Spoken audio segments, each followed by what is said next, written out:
Wow, it is windy out here today, so I'm gonna have to talk loud for the cameras. But right now we're exploring the mud flats here in Haines, Alaska. There's a water system pushing its way up through here. It's probably gonna draw in a bunch of really cool creatures. Lucky for me, I happen to bring this little net. Let's head out in there and see what we can find.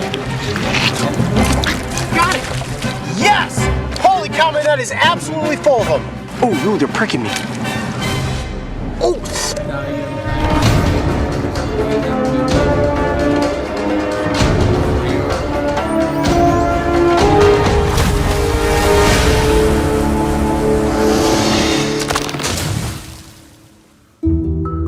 It doesn't matter where in the world you travel. As long as you can find a place where the ocean meets the shoreline, there are tide pools to be explored and creatures waiting to be found, even as far north as Haines, Alaska. We're on a mud flat right now. The tide is low. Maybe a good chance to find some creatures. There's a bunch of little flies and bugs moving around. Maybe some crabs, could be some maroon fish. Let's head up this way and see what we can find. I don't know what lives in these tide pools, so I'm just gonna kind of feel around raccoon style and see if I can scoop anything up. Oh, look at that. Whoa. Wow. I don't know what those are. Yeah, they might be little like sand fleas or something. All right, let's check out this kelp bed. I would love to find some sort of little crab in here. Or maybe some fish. Hopefully they don't bite. What we are looking at here are kelp isopods. And yeah, they do bite. Oh, it absolutely stinks. Like somewhere between the ocean and sewage. Gross. All right, let's keep going. Check this out. I just flipped over this rock. Look at this huge green worm-like creature. Is that a nereid worm? Yeah, it is a nereid worm. Let me get it in some water and rinse it off. That's a big one. Wow, that is a big one. Here, back up a little bit. Let me rinse it off. Whoa, it's all green and look at that, look at that. Wow. Crazy. Hold on, I'm gonna pick it back up in my hand. Oh, it's slimy. Got it. Wow. That's a nereid worm right there. It's like the caterpillar of the ocean. He was about to pee. I have never seen one of these up in this area. We've flipped over many rocks and this is the first one that we've seen. That is wicked looking. They can swim, right? They can swim. They can also bite. I'm not sure which species, but look at how iridescent this creature is. Emerald in coloration, and it's just reflecting the sunlight. That is so cool looking. He's just kind of feeling around right now. You see his front pinchers out there. Oh, he tried to bite me. Did it hurt? No, it didn't actually bite, but I saw its pinchers come out. All right, I'm putting him back under his rock, and let's see what else we can find. After a near bite from the nereid worm, it was time to move on to the next spot. You never know what you will find at low tide. These pools were alive with creepy crawlies. This can be a good rock to flip. Check this out. Whoa! Holy cow! Look at this, look at this. Where'd he go? Got this big prickleback eel. Right there. Got it. That's a good one. Wow, look at that. The rock prickleback has a distinct eel-like appearance. However, they are not considered true eels, but rather are a species of bony fish. They range up and down the Pacific coast and can reach nearly 2 feet in length when fully grown. Yeah, he's just slinking along, wanting to get back into the water. I think if we move in deeper, we'll find some pockets of water that potentially have some larger fish. When the tide recedes, animals will do their best to stay hidden in the deeper pockets of water. I often find that these areas yield the best results when attempting to discover creatures. And whether you are using your hands, or in this case a small dip net, all it takes is a little patience, and eventually your efforts will pay off. Guys, I got a pocket of water up here. It's like alive with fish. I can't tell what kind it is, but it's a little bit deeper. I think we can definitely catch some. Come on. Okay, I can see them all moving up here in this pocket of water. I'm gonna just bring the net through, try to keep up. I'm gonna scoop up as many as I can. Let's see how many I can catch, right? Yep, go for it.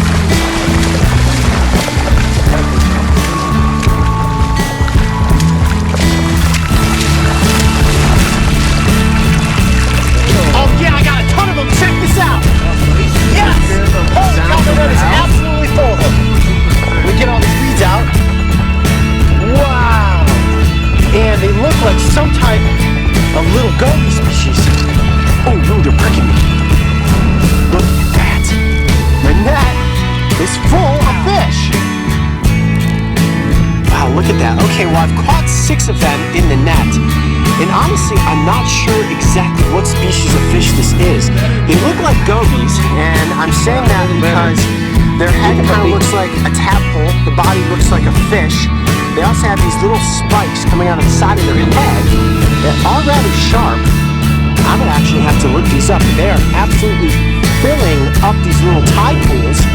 They're absolutely everywhere. And I can just see them skidding across the surface. Because the water is shallow, I was able to just skim the net across and scoop up. What do I have there? 1, 2, 3, 4, 5, 6 of them right now. Wow. As it turns out, this is actually a species known as the Pacific staghorn sculpin, which gets its name from the spines on the side of its head, which resemble the antlers of a stag. And while I was excited to come across this fish, they are incredibly common in coastal lagoons. Let's take a moment to look at just a single one of these fish because they're so unique looking. Now, if I was a predator and I were to come in and try to eat this fish, I imagine those hooks would get stuck in my throat, could potentially choke me and kill me. And their eyes are really beautiful. Almost looks like a rainbow design in the pupil, and he keeps puffing up his head. Now, if this is a species of goby, most gobies are able to breathe air out of the water. Believe it or not, like a goby, the sculpin is also capable of breathing air. As one cool looking little ocean creature. And that's one of the coolest things about exploring tide pools. You never know what it is that you're gonna come across. I'm Coyote Peterson. Be brave, stay wild. We'll see you on the next adventure. If you thought this adventure at low tide was exciting, make sure to go back and watch as we found and got up close with a giant black sea hare. And don't forget, subscribe so you can join me and the crew on our next big adventure. I can feel him gripping onto my arm. I mean, I can feel him actually like wrapping around me. And I can feel his little tongue under there. Can't bite, right? No, these guys are vegetarians. They mostly eat algae and kelp. Answer. He needs to go to the bathroom because.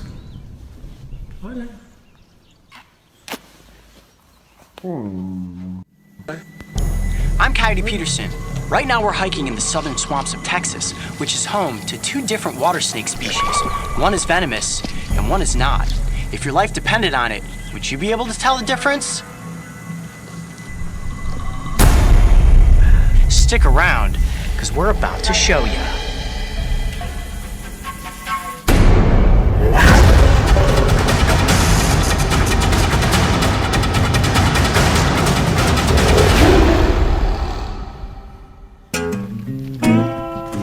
As the sun cut through the tops of the cypress trees, I carefully made my way into the swamp. Every step counts when you're in the backcountry of South Texas. And as my boots slowly splashed through the dark water, my focus was completely in tune with the environment. I knew that it was only a matter of time before I would find the one reptile that most people are terrified of. Coyote, what are you looking for? Snakes, and nothing yet.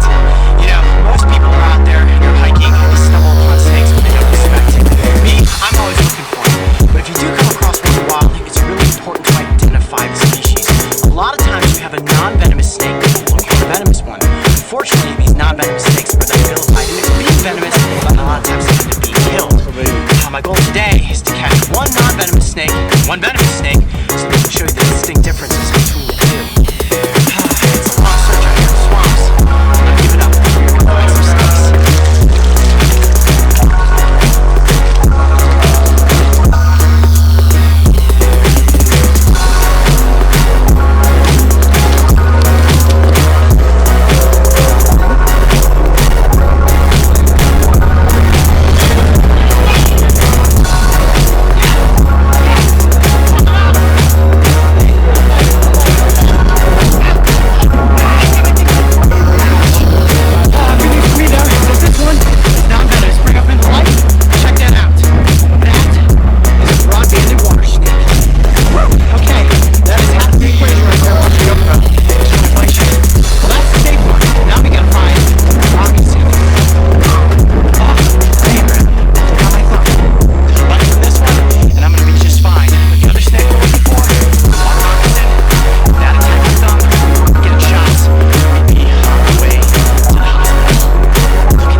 Y el lector de chips. Not want to take a bite from this snake. El lector de That one chips. will send you to the hospital. Okay, bringing it up on the path here. Wow, okay. Ooh, rattling the tail a little bit. That is a defensive sign. Okay. It should just stop for us. Come here, come here. There we go. All right, what we need to do now is just get the snake under control so that we can get it up close for the cameras. Move back a little bit here. My nerves are going.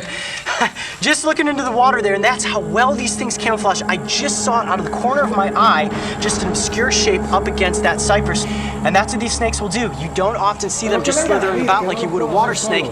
They'll often be just like this, curled up in a ball somewhere, trying to stay camouflaged, trying to stay away from any potential predators. And then again, if you were gonna try to eat this snake, you better be quick, because if you're tagged by those fangs, you are going to be in a world of trouble. Now this is a water moccasin, but they are famously known as cottonmouths. And watch this. I'll get the snake to open its mouth, and you'll see that white throat. Look at that. That is a defense. Oh, see, look, you got the tail going now too. You see that? Mimicking a rattlesnake, saying, I am venomous. Yes, we know that you are venomous. I can actually see the fangs tucked back. Whew, I am dripping bullets of sweat right now. Let me back up a touch. Okay, well, perfect. We have the two snake species that are indigenous to this habitat, a water moccasin and a broad-banded water snake. One venomous, one that is not. Stick around and we'll show you which is which.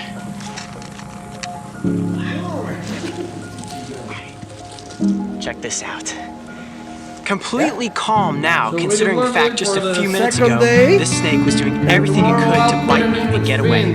This is the broad-banded water snake. And look at this incredibly calm demeanor. Now I noticed the same thing with Lake Erie water snakes and northern water snakes. At first, it's all about fight or flight. If you can't get away, you catch them, they immediately try to bite you. Now the good news for me, like I said before, is that this is a non-venomous species. So how big did the snake get? I mean, are these snakes northern water snake? Yeah, they do. I would say this is about average size for one of these snakes. It is, I'd say, about 2.5 feet in length, but they can grow to be about 3.5 or 4 feet at a maximum size.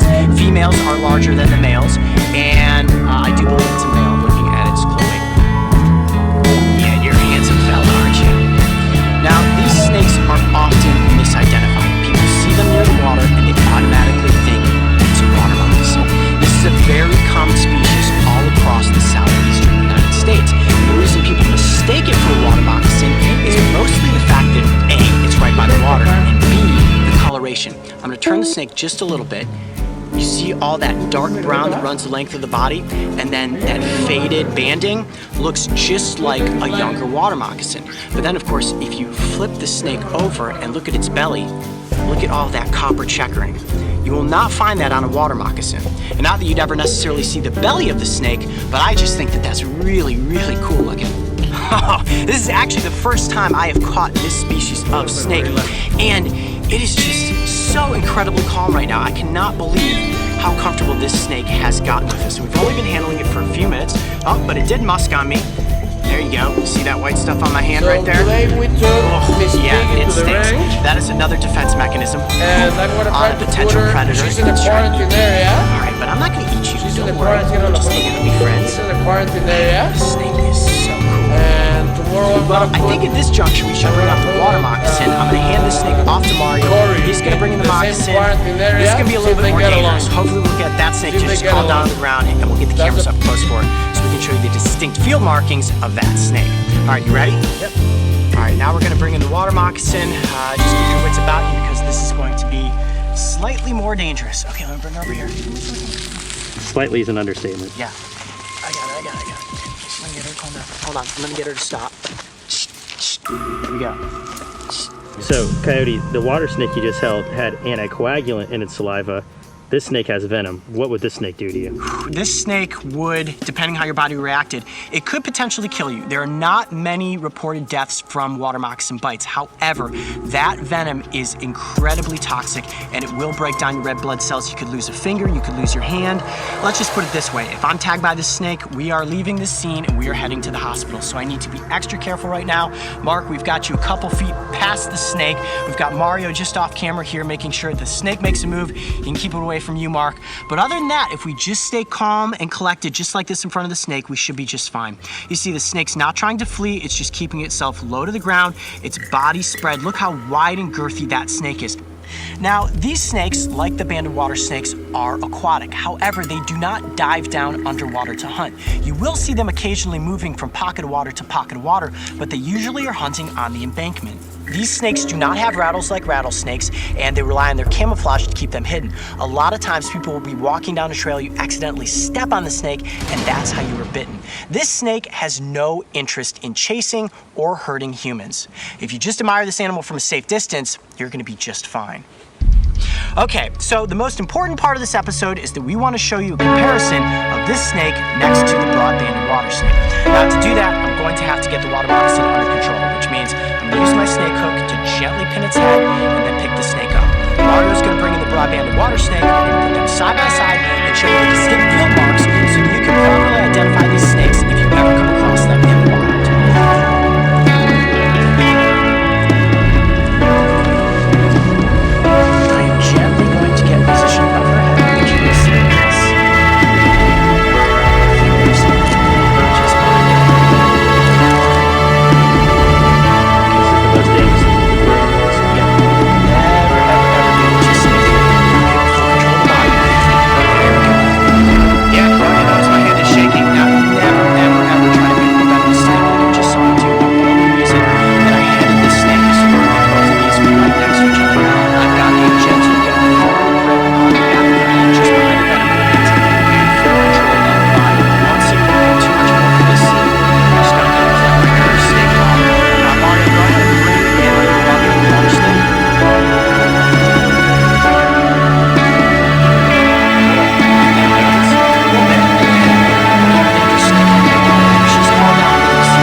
A human, and then unfortunately that snake usually ends up being killed.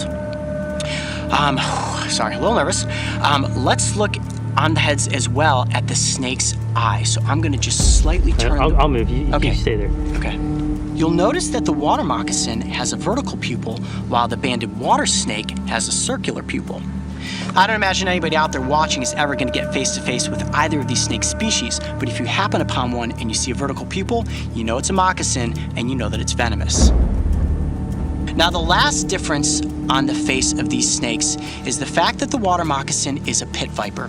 Now, right up front there, you'll see a nostril, and just behind that, you see another hole in between the nostril and the eye. That is the heat-sensing pit, which allows these snakes to detect not only their prey, but potential predators in the environment. Now, when you look at the broad-banded water snake, you'll notice that it does not have pits, just eyes and nostrils. When you look at these two snakes overhead, you can see how similar they are in coloration. Now, the broad-banded water snake has more distinct banding, but if you were to just see these snakes at a quick glance, they are pretty similar looking. But you'll notice that the water moccasin has a much bigger, flattened body as compared to the water snake. They do, don't they? And most species have rough blade scales, which allows them to quickly get removed from this muddy environment.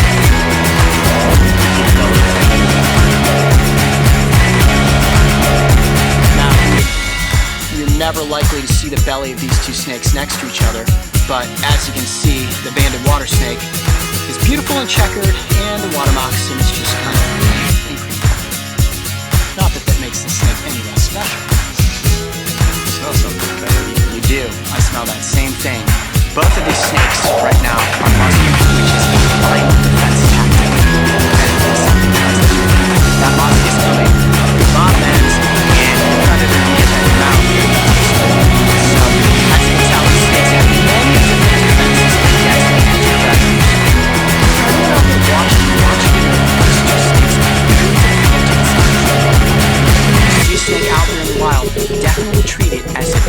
guys, if it's a moccasin and you take a bite, you're going to be in a lot of trouble.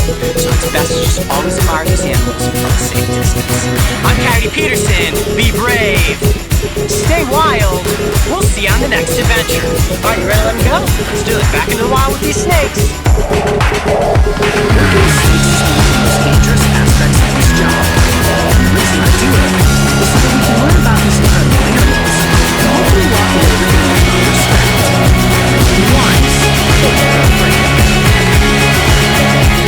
If you thought this episode was fascinating, make sure to go back and watch, as Mario and I compared an alligator to a crocodile. Don't forget, subscribe so you can be included on this season of Breaking Trail. I'm Coyote Peterson, and today I'm going to be bitten by an enormous alligator snapping turtle. Ready? Here we go. Ready? 1, 2, 3. Gah! Gah!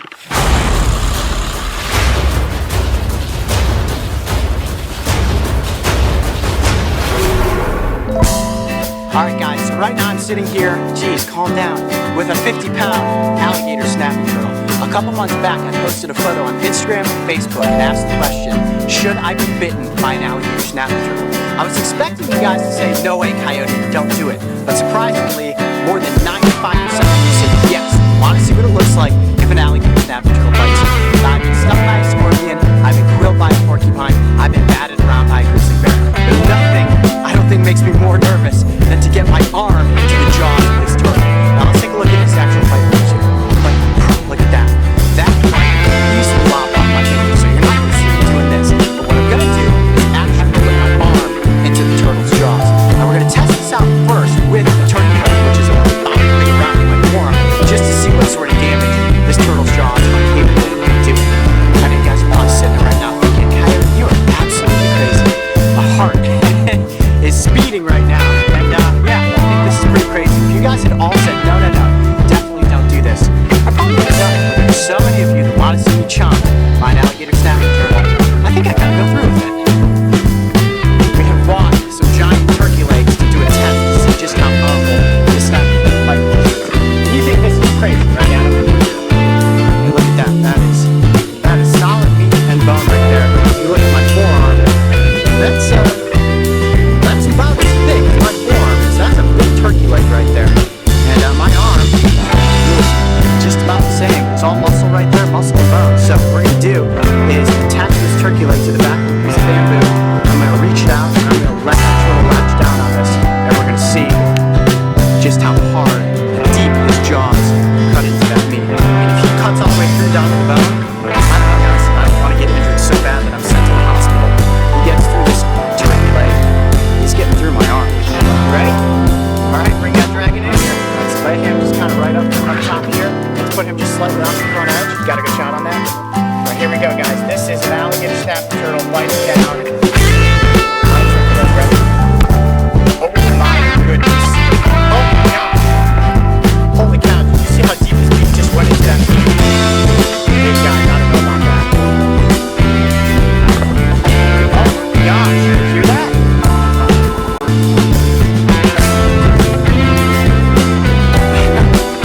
We don't have much of a turkey leg anymore at this point.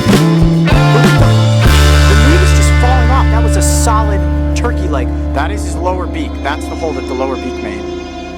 I don't know, man. That is some serious damage to the meat. Let's rethink this. Let's rethink this. Okay, cut the camera. The alligator snapping turtle has a bite force around 1,200 pounds per square inch. After seeing what it did to the turkey leg, there was no way I was putting my arm in its mouth unprotected. Sorry, guys. You only grow one set of fingers. Just always remember that. However, so I could still go through with this little experimental challenge, we decided to build a brace on my arm using an ace bandage, 4 splints, and some sports wrap. Hopefully this combination will give you some protection against the bite. This is not a good idea. Kids, never, ever try this at home. The 95% of people convinced me to do this. Thanks, guys. Man, look at that bite. It sounds like a meat cleaver coming down.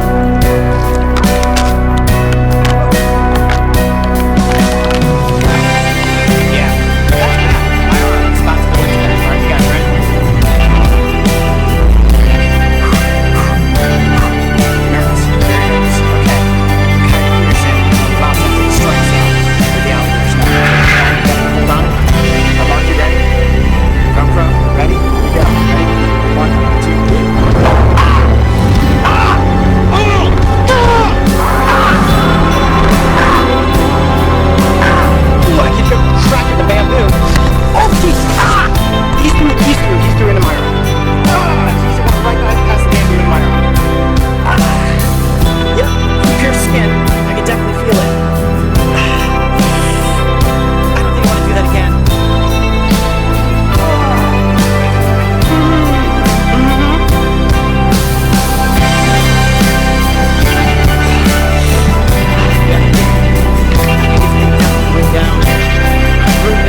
your adrenaline gets rushing like that, I think. Yeah, dude, it's starting to hurt now. Like my arm is throbbing. I don't know if he might have busted blood vessels in my arm. Do not try to catch